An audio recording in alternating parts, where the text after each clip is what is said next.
This book, to my mind, when Kaseng was asking me to say something about it, is but one of the many stories of the damned, of the vanquished, of chivalry that was already doomed before the encounter took place.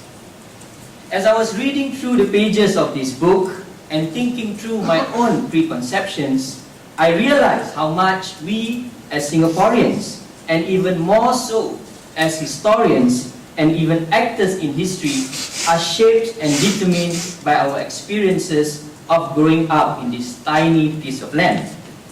In schools, the media, as well as other institutional sectors of society, we are often told that Singapore could not have become what it is today if not for that one figure that looms far above others in his time. Few would even wonder if Singapore could have been better had contending groups come into power before the white man left us. They seem to be coming back right now. Indeed, our visions of history are somewhat circumscribed by our belief and conviction that one master narrative promulgated by the long-reigning state holds true and will always hold true. Put in kindergarten terms, the master narrative goes like this. Once upon a time, after the Japanese left Singapore, our island was in a mess.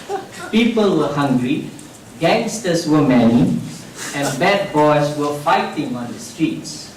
No one could sort out the problem. No one knew exactly what to do until a brilliant lawyer came. He set up a team, put all the baddies in jail, and as you can see, students, we now live happily ever after. The end. Now we may laugh over the simplistic rendering of Singapore's past, but the reality is such that although much has been written in the recent years by way of offering alternative perspectives of Singapore's history, none of such works has risen above this hegemonic master narrative. The reasons for this are somewhat simple.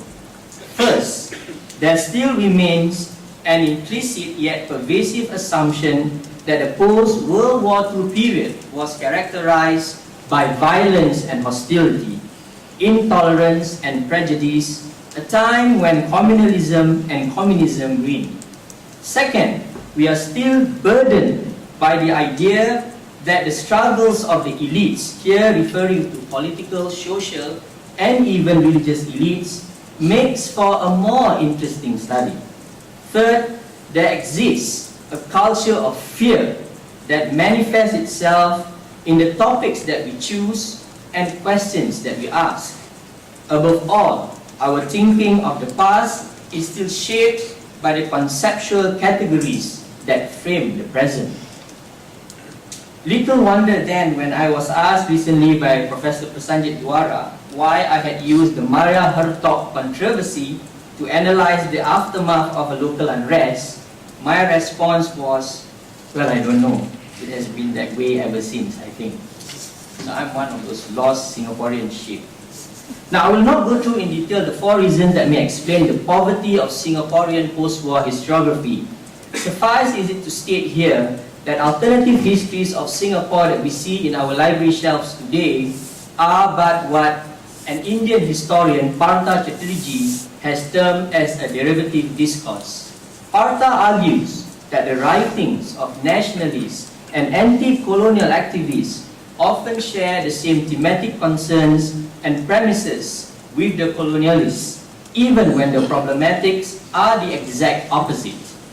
While opposed to the rule of difference imposed by the Europeans, the problematic, nationalists and anti-colonial activists embrace the notions of progress towards reason and modernity, the thematic, which underlines the colonial project.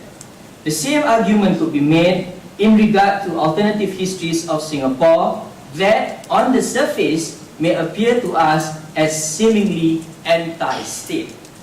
While opposed to the triumphalist paradigm imposed by state-sponsored historians, the problematic, alternative historians have in no doubt embraced the notions of progress and modernity, the thematic which underlines the present state project. The past remains as a foreign country. We wouldn't want to be like the vanquished, but more the socialist club. Socialism is dead, and capitalism gives us HDB flats and cars. It's time to move on. It is for these reasons, to my mind, that this book, The Fajar Generation, is so refreshing for me as a historian of the post-war period, and I believe for Singaporeans in general. This is not an academic work, nor is it a strictly historical document, although a few articles in it draw upon a wealth of material from the British archives. I wouldn't even call it a fine piece of literature. But its worth does not depend wholly upon that. Its worth is to be found in the conceptual category that it has introduced, the Fajar Generation, which consisted of a group of young men and women who braved hardships. That alone challenges the ways in which we should conceptualize the post-war period, not as an era of decolonization per se, nor of a time of elitism and snobbery. Rather, it was a moment where new hopes and dreams were coming to the fore. It was a period that saw youthful experimentation, enthusiasm, and poetry. It was a time to make mistakes and to learn from these mistakes without regret and embarrassment. It was an arena defined by the spirit of brotherhood, cosmopolitanism, and the courage to address problems facing mankind in general. More importantly for me, this is a book of tangled experiences that may have been neglected by Singaporean historians in general. The experience of being radical, the experience of forming relationships, of loyalty to a given solidarity, of standing up to justice, of enduring the pains of betrayal and confinement, of believing that little things one does in this life can echo in eternity, and that truth will prevail over falsehood. But as our postmodern friends would often ask, what is the truth?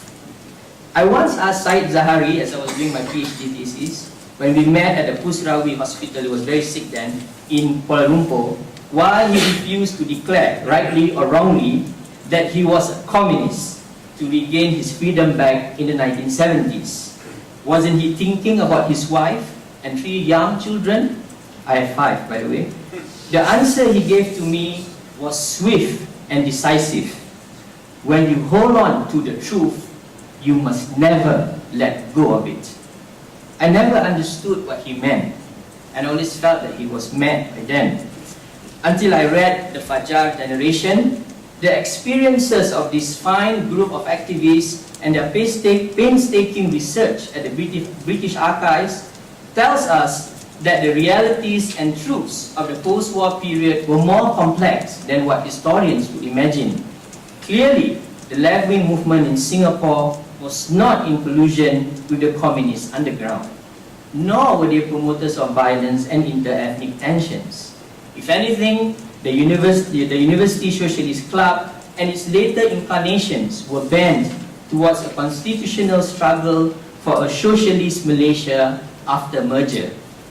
In that sense, this book has not only advanced a novel version of the past, it has explicitly and by implication provided a critique of the contemporary Singaporean state's treatment of the post-war past as one that was rife with irrationality, impracticality, and uncontrolled passions.